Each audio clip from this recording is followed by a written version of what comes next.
Bo Nickal knocks out Val Woodburn or TKOs him or whatever. But this is another example of Bo Nickal having serious power.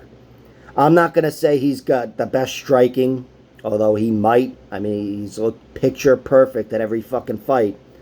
But I am saying he's got serious knockout power. And I know you're going to say, well, who is he knocked out? These guys that don't belong and whatever the fuck. Doesn't matter. He's had, whatever, 6, 7 fights. I've seen him knock 3 guys dead with serious power. And this was a very good victory. Some very good strikes in there. There weren't too many of them. But landed a big, long hook. I think Joe Rogan called it a short hook. But no, he leapt halfway across the octagon and clipped him with a big lead right hook.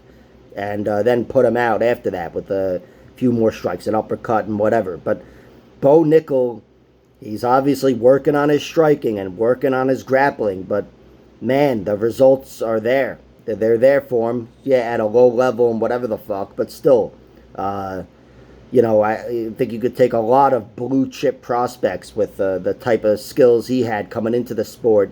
And they're not going to look the way he's looked. This guy is special.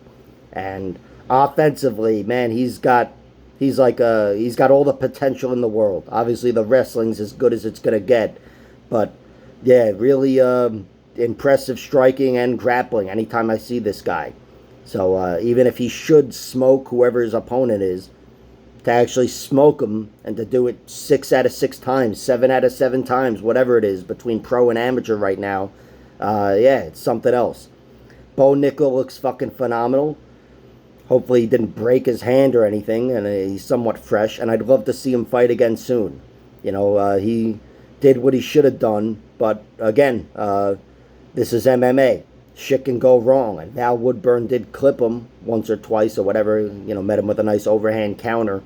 But yeah, Bo Nickal, he's still looking perfect, pretty much perfect as an MMA fighter. Maybe he's eaten 5 shots in 6, 7 fights, but he steamrolled everybody, and this was maybe his most impressive victory. Probably not, I don't know, but definitely a good one. And you know what? Val Woodburn's going to stick around in the UFC for at least another fight. Maybe if he makes some noise or whatever, this win gets better. Although I'll be honest, Val Woodburn, he was really up against it here, but now he's lost and looks a little more vulnerable, certainly. So there's that, but it all remains to be seen. Nevertheless, Bo Nickal looked amazing. I mean, the guy's pitching a shutout so far in his MMA career, and I can't wait to see him climb that ladder. I don't think he's going to be thrown in there with some killer next, but he's certainly fighting a name next, This was a step down from Jamie Pickett, who he'd already beaten, but yeah, he's going to be making some noise pretty soon. This guy's fresh every time he steps out of the octagon because he's never really hit at all. And I want to see the momentum build and build. Like, share, subscribe, all that horse shit, and check out my other videos.